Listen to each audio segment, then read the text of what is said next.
We will now be installing the tie rods to the steering shaft and the spindles. Here I have my tie rod. Make sure to have both sides loose.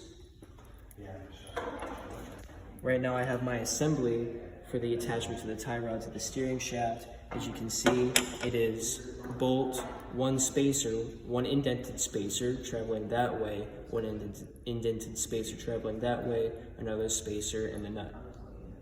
Take this apart.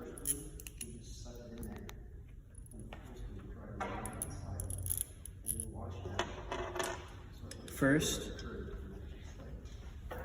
I put the tie rod in. I have the bolt right here and the indented spacer.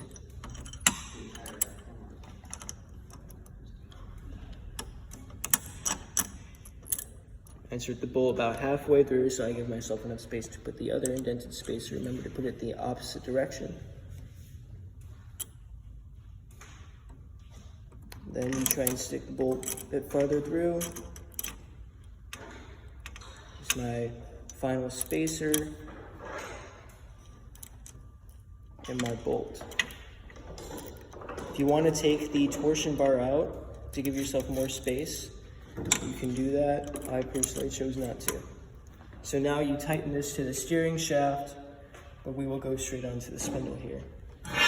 For the spindle, I have this assembly, this bolt assembly right here.